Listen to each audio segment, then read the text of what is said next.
사랑합니다. 성보고 세계사 선택반 여러분들, 우리 지난 시간에 이어서 이제 로마 제국의 쇠퇴 과정과 로마의 문화 그리고 크리스트교의 확산, 이렇게 세 가지로 나눠서 살펴보도록 하겠습니다. 일단 오늘 새로운 내용을 배우기 전에 지난 시간에 배웠던 내용 잠깐 복습하고 넘어가도록 할게요. 자, 일단 이제 로마라는 나라가 등장하게 되었습니다. 제가 트로이의 왕자의 후손이 이제 로마라는 도시국가를 건설했다라고 이야기를 했었죠. 로마는 원래 왕이 다스리던 나라였어요. 근데 시간이 지나면서 이제 왕의 힘이 약해지고 귀족들이 공화정을 세우게 됩니다. 공화정과 왕정의 차이점은, 공화정은 대표로 선출된 사람들이 이제 정치를 하는 거다라고 보시면 되고요. 공화정은 처음에는 이제 귀족 중심의 공화정이었다가 시간이 점점 지나면서 평민들의 권위가 확산되면서 이제 평민들에게도 정치 참여가 열리게 됩니다. 그 과정 속에서 이제 여러 가지 법이 등장을 하게 되죠. 그래서 뭐 호민관직 같은 것도 설치하고 평민회도 만들어지고, 그리고 섹스티우스 리키니우스 법, 그리고 호르텐시우스법, 이러한 법들을 통해서 이제 평민들의 권위가 향상되어 갔다라는 걸 알 수 있습니다. 자, 그러면서 이 평민들의 권위가 성장하는 그 과정 속에서 동시에 이탈리아 반도도 영토 확장을 해서 통일하게 됩니다. 자, 이탈리아 반도를 통일하고 이제 더 넓은 영토를 확장하기 위해서 피할 수 없는 전쟁이 하나 있었습니다. 그 전쟁이 누구냐? 바로 페니키아의 식민 도시였던 카르타고와 로마의 전쟁 되겠죠. 이 전쟁에서 로마가 이기게 되고 로마는 이제 지중해의 패권을 장악하기 시작합니다. 자, 포에니 전쟁 이후로 로마는 이제 노예도 많아지고 영토도 넓어지고, 그러다 보니까 돈이 많은 사람들은 점차 라틴푼디움이라는 걸 경영을 해서 부자가 되고요. 반대로 이제 일반 중소자영농들은 땅을 잃게 된다라는 그러한 빈부격차가 등장하게 됩니다. 이러한 빈부격차를 해결하기 위해서 등장한 형제가 있어요. 바로 그라쿠스 형제입니다. 그래서 형은 농지법이라고 해서 이제 돈 많은 사람들이 불법으로 점유한 땅을 빼앗아서 평민들에게 재분배하자라는 농지법, 그리고 동생은 농민들에게 싸게 곡물을 나누어 주자라고 하는 곡물법, 이러한 것들을 주장하지만 결국에 이 모든 것들은 실패하게 되고 이후에 로마는 내전 상태가 벌어지게 됩니다.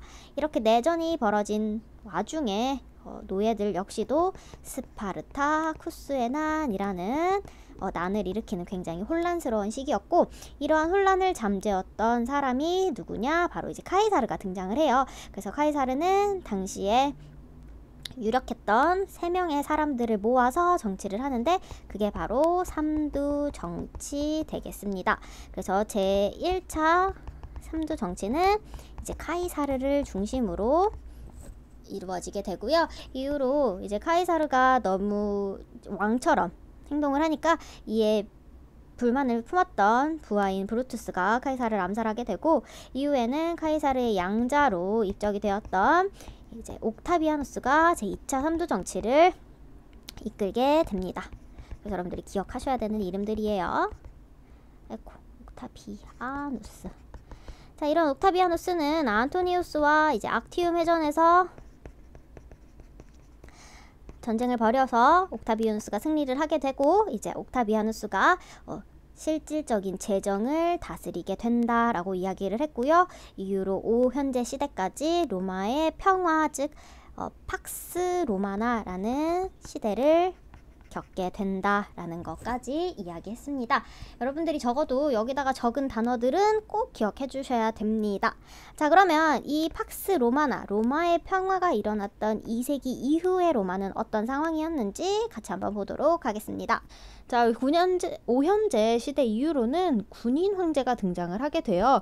이 군인 황제라는 게 무엇이냐? 즉 무력으로 황제의 자리를 빼앗았다라는 거예요. 왜 이런 일이 있었나라고 봤더니 바로 5현제 시대의 이제 마지막 황제였던 이 마르쿠스 아울렐리우스라는 황제가 있는데, 이 오현제 시대가 왜 오현제였냐면 자식이 아니라 유능한 사람에게 이제 그 왕의 자리를 물려줬기 때문인데, 이 마르쿠스 아우렐리우스는 개인적으로는 굉장히 뛰어난 사람인데, 이 사람은 능력이 안 되는 자신의 아들인 코모두스에게 왕위를 물려주게 됩니다.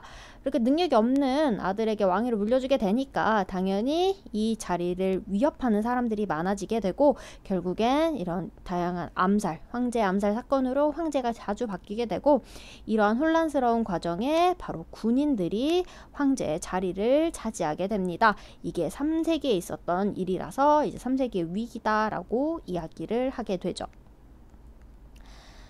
자, 이 3세기가 왜 그렇게 위기가 찾아왔냐?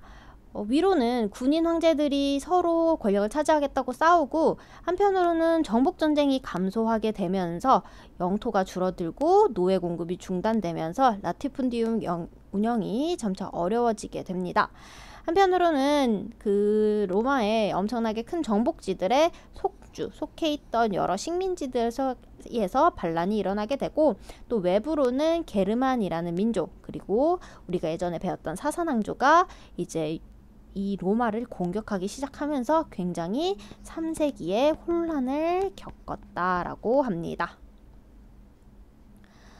자, 그러면서 점차 경제적으로도 이제 쇠퇴를 하게 됩니다. 방금 얘기한 것처럼 전쟁이 감소하고 그로 인해서 노예 공급도 중단되고 라티푼디움 운영도 어려워지게 되면서 도시의 경제도 침체가 오게 되고, 교시의 경제 침체가 오게 되니까 이제 시민들도 결국에는 가난해지게 되고, 이들이 먹고 살기 위해서 농촌으로 들어가게 되는데, 그들이 농촌으로 들어가서 소작인이 됩니다.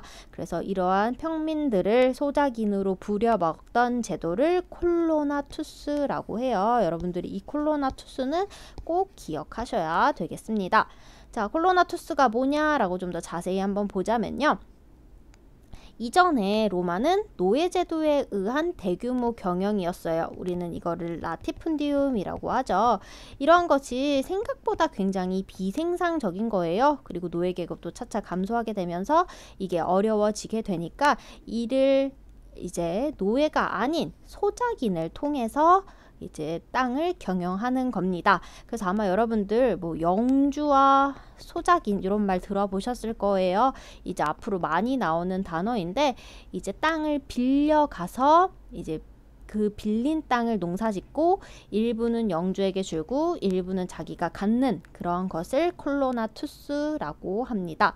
이는 이후에 중세 농노예 형태로 이어지게 됩니다. 그래서 이 콜로나투스라는 건 중세의 이제 모태가 되는 제도이다라고 보시면 되겠습니다. 이들은 노예는 아니기 때문에 가족을 형성하고 재산을 소유할 수는 있지만 농지를 떠날 수는 없다. 그러니까 토지에 매여 있는 계약 자유인이다 라고 보시면 되겠습니다. 그래서 콜로나투스, 여러분들 이후 중세 시대에도 나오는 핵심이니까 꼭 기억해 주시길 바랄게요.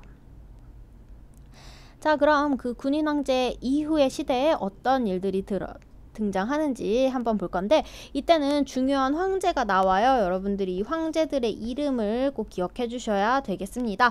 특히 이 두 명 굉장히 중요한 사람들이니까 이름 한 번씩 꼭 읽어보고 갈게요. 디오클레티아누스, 이때 사인 황제 체제가 형성되고요. 콘스탄티누스, 뭔가 많이 들어보지 않았어요? 콘스탄티노플, 콘스탄토폴리스 뭐 이런 단어가 있는데, 바로 크리스트교를 공인하고 콘스탄티노폴리스, 지금의 이스탄불을 수도로 옮긴 사람이고요. 테오도시우스 황제는 바로 그리스도교를 국교화한 겁니다. 여러분들 공인과 국교화의 차이 좀 이따 한번 살펴보도록 할 거고요. 그 이후에는 결국에 로마가 이제 동로마와 서로마로 분열됩니다. 디오클레티아누스는 이제 사인 황제 체제라고 해서 로마가 사실 이렇게 흔들리게 된 가장 큰 원인은 영토가 너무 커진 거야. 이렇게 영토가 너무 커진 걸 혼자 이 이탈리아 반도의 로마에서 다스리기가 너무 힘든 거예요. 그래서 이러지 말고 우리 이렇게 4등분하자. 로마를 4등분해서 그래서 서쪽의 황제, 부황제, 동쪽의 황제, 부황제 이렇게 4명이서 다스리자라고 한 게 디오클레티아누스입니다. 이런 식으로 이렇게 한 거고요. 당시 이제 대표 황제였던 디오클레티아누스가 이 동쪽을 다스리고 있어요. 그 말은 즉슨 이제 로마가 점차 권력의 중심이 더 이상은 이 이탈리아 반도의 서로마가 아닌 동로마 쪽으로 이어져 오고 있다라는 걸 볼 수 있고요. 자, 그 이후로 콘스탄티누스 대제는 크리스트교를 공인합니다. 그래서 공인이라는 건 이제 국가에서 크리스트교 믿는 걸 인정해줬다라는 소리이고요. 아까 얘기한 것처럼 이 로마라는 이 거대한 땅덩어리를 4개로 나눴다라고 했잖아요. 그런데 점점 이제 동쪽으로 세력을 갖고 이제 약간 서쪽은 버린 거다라고 생각을 하는데, 그러다 보니까 이제 동쪽에 있는 비잔티움 콘스탄티노폴리스로 이제 수도를 옮기게 되는 게 콘스탄티누스 대제입니다. 이름이 왜 콘스탄티노플이겠어? 이 사람 딴 거니까 그렇겠죠. 자, 이제 크리스트교 공인을 한 밀라노 칙령 한번 볼 건데, 여기 나와 있는 이게 바로 밀라노에 있는 대성당이라고 해요. 나도 이거 한번 보고 싶었는데 밀라노를 못 가봐서. 엄청나게 거대한 성당이죠. 자, 밀라노에서 패션의 도시인 밀라노에서 어떤 이제 칙령이 내려졌냐? 이거 모의고사에 나왔던 지문을 제가 한번 갖고 와봤습니다. 콘스탄티누스 제제와 이제 리키니우스 아우구스트 황제, 이제 황제가 당시에 2명이라고 했잖아요. 그러니까 부황제까지 해서 총 4명인데 이 두 황제가 밀라노에서 회동하여 공인과 안전에 관한 모든 현안을 토의하였다. 그 결과 우리가 보기에 다수 사람들에게 이익이 될 수 단중에서 무엇보다도 신에 대한 존경을 확실하기 위한 규정을 만들어야 된다고 의견을 보였다. 이에 따라 여기가 중요하죠. 크리스트교를 비롯한 모든 사람에게 각자가 바라는 수의 형태를 따를 수 있는 무제한의 권리를 부여하기로 결정하였다 라고 나와 있습니다. 즉 누구든 종교의 자유, 즉 크리스트교를 믿어도 된다라고 보시면 되겠습니다. 그리고 그 이후로 테오도시우스 황제 때는 이제 로마의 분열이 가시화가 됩니다. 가톨릭 국교로 인정한다라는 건 이제 로마는 크리스트교 국가다라는 거를 이제 인정하게 되는 거고요. 이 테오도시우스 황제가 죽고 나서 이후 자식들 때는 로마가 분열이 되고요. 이 서로마는 5세기에 이제 멸망을 하게 됩니다. 한편 동로마 같은 경우는 15세기까지 잘 버텨요. 1000년이나 더 버티고, 이 동로마 누구에 의해 멸망했는지 혹시 기억날까? 시험 문제에서도 나왔는데, 그쵸, 오스만 제국의 메흐메트 2세에 의해서 동로마가 멸망하는 그때까지 이제 동로마 쪽은 쭉 버텨오고 있었다라고 보시면 되겠습니다. 자, 이건 크리스트교 공인에 관련된 모의고사에 나온 지문이에요. 한번 볼게요. 이 황제가 누구냐고 이제 물어봤어요, 시험에선. 자신의 통치를 받는 모든 로마인과 속주민들에게서 사도 베드로가 전파한 종교를 믿을 것을 명했다. 이게 바로 크리스트교 국교를 하는 거예요. 이 나라에서는 크리스트교를 믿어야 한다라는 겁니다. 다른 종교를 믿는 것을 금지하면서 이를 어기는 자는 신의 벌을 받을 뿐만 아니라 법에 따라 처벌될 것이라고 공포했다. 그래서 여러분들 국교화된 그 모의고사 지문도 같이 한번 살펴봤습니다. 이렇게 분열된 로마는 사실 서쪽을 버릴 수밖에 없었던 이유는 바로 서쪽에 게르만족이라는 어마무시한 이제 유목민족들이라고 봐야 되나? 이런 사람들이 쳐들어오게 돼요. 그래서 이 게르만족이 쳐들어오면서 서쪽 로마가 점차 약해지게 되고, 결국에 서로마는 당시 게르만족의 용병대장이었던 오도 아케르에 의해서, 이 사람이 되겠죠. 오도 아케르에 의해서 5세기 476년에 멸망하게 되고요. 동로마 같은 경우는 오스만 제국의 멸망하기까지 이제 무려 1000년간 더 지속됩니다.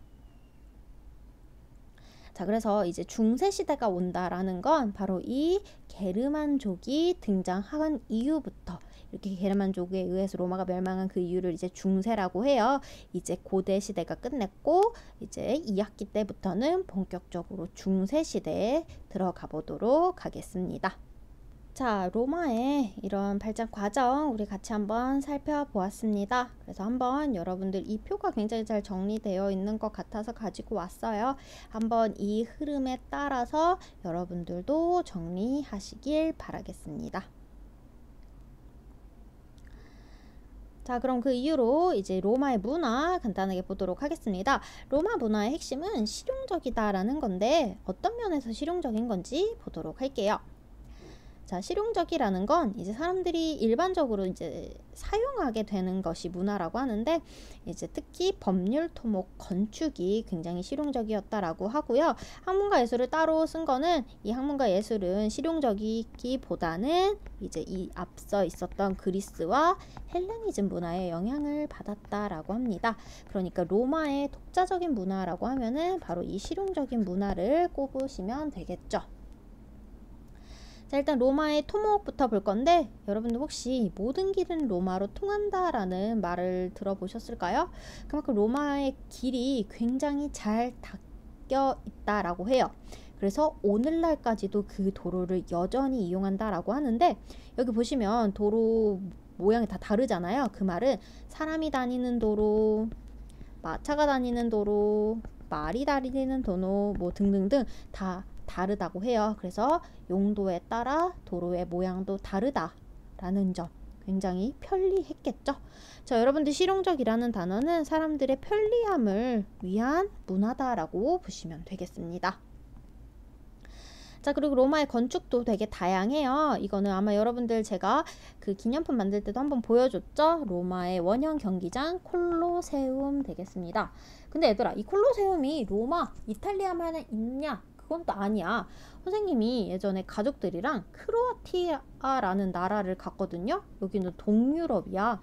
근데 크로아티아라는 나라를 갔더니 여기에도 로마와 똑같은 원형 경기장이 이렇게 있는 거예요. 그래서 왜 그런가 봤더니 바로 이 로마 시기에 크로아티아까지 다스렸기 때문에 이렇게 당시 로마의 지배 지역에는 로마의 상징인 콜로세움이 여러 지역에도 있다라고 합니다. 자, 그 외에도 혹시 여러분들 이렇게 생긴 거 본 적 있어요? 우린 요런 거를 개선문이라고 해요. 이 개선문은 콜로세움 바로 옆에 있는 콘스탄티누스 개선문이라는 건데 이 개선문을 본따서 파리의 나폴레옹도 개선문을 만들었고 우리나라 역시도 독립문을 만들었습니다. 이게 고대 로마 때부터 이어져 오고 있다라는 거를 이렇게 살펴볼 수 있겠고요. 자, 그리고 이게 로마의 이제 다리예요. 엄청나죠? 이게 무려 고대 시대에 만들었다. 아직까지도 이렇게 무너지지 않고 이어지고 있다라는 게 엄청나게 대단한 일인데 그래서 유럽의 곳곳을 보면은 이렇게 생긴 다리가 있어요. 그 말은 즉슨 그 지역 역시 로마에 의해 지배되었다라는 건데 이 다리가 자, 여기 보시면 여기는 인간이랑 말이 다니는 거고요. 여기는 이제 수로예요. 그래서 이런 식의 다리가 몇천 년 전부터 만들어져서 지금까지도 이어져 오고 있다라고 합니다.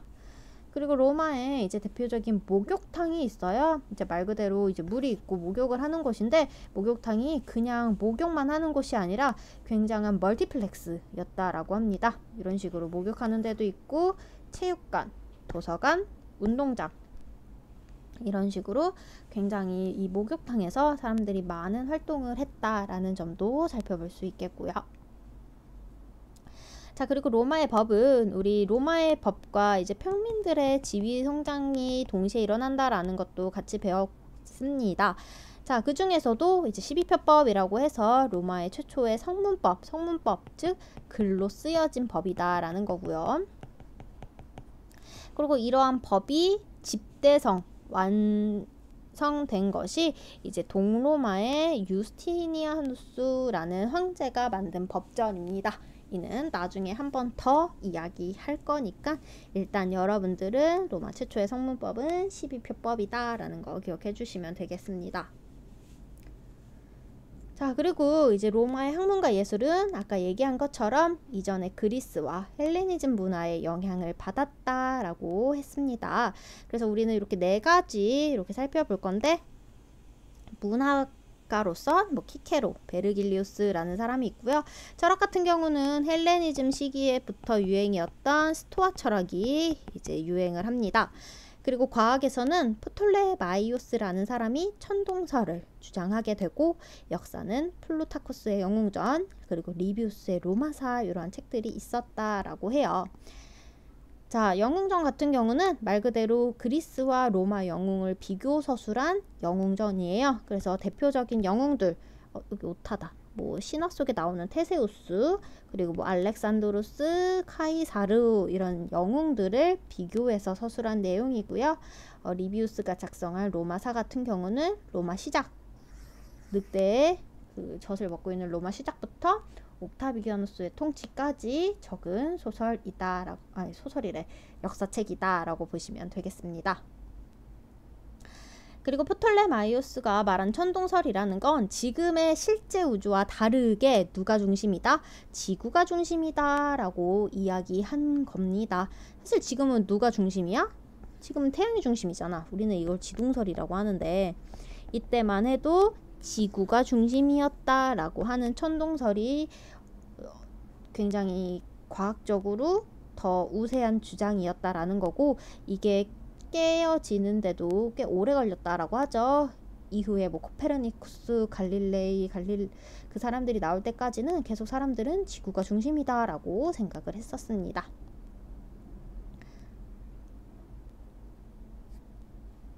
자, 그럼 마지막으로는 이제 로마 시대에 등장한 종교인 크리스트교에 대해서 한번 살펴보도록 할게요. 유럽에 사실 문화 하면은 기독교 문화이잖아요. 그 기독교 문화가 언제부터 시작이 되었는지 같이 한번 보도록 하겠습니다. 자, 크리스트교는 이제 팔레스타인 지방에 살고 있던 예수에 의해서 만들어진 종교이고요. 당시 원래 있던 유대교에서는 선민사상과 율법사상이라는 게 있었는데, 이에 대한 배격을 하면서 이제 크리스토교가 점차 성장을 해요. 선민사상이라는 건 뭐냐면, 특정 민족, 우리 유대인들만이 신의 선택을 받은 민족이다 라는 굉장히 특정 민족에 대한 우월성을 보여주는 게 선민사상이고요.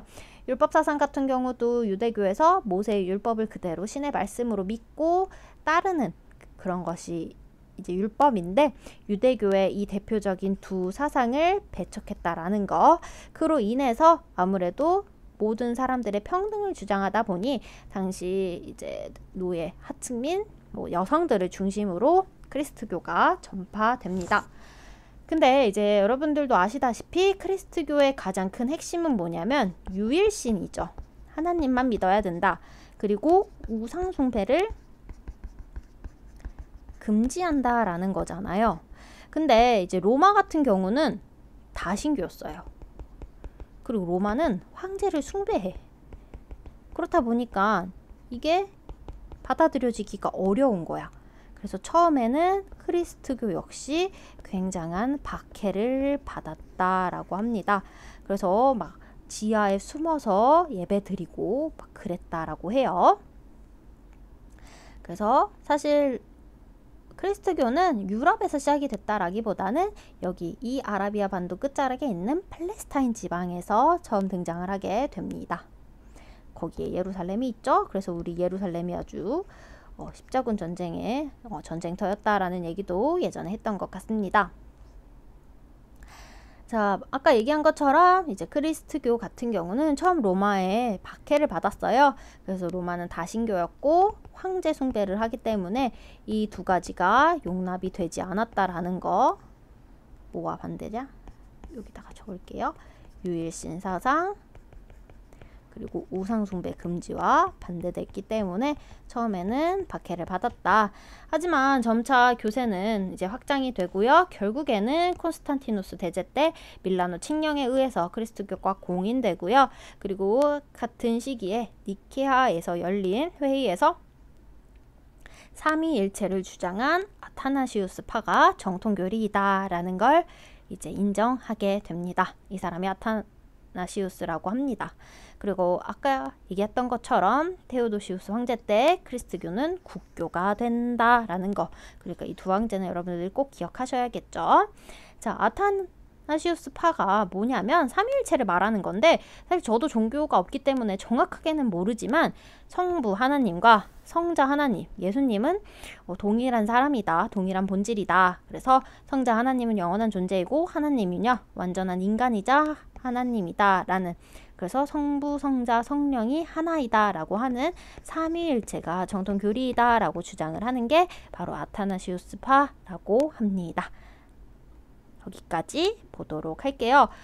사실 내용이 굉장히 많죠. 여러분들이 좀 과부하가 걸릴 수도 있겠다라고 하는데, 제가 좀 부탁을 드리고 싶은 거는, 선생님이 이제 구클 방에다가 다 2학기 시험 범위 내용은 가로치고 2학기라고 적어놨어요. 그래서 방학 중에 여러분들 이제 다른 과목 공부할 때도 바쁘지만 그래도 시간 날 때 틈틈이 로마, 알렉산더 제국, 그리고 그리스 관련된 5개의 영상을 복습하고 2학기 때 다시 만날 수 있었으면 좋겠습니다.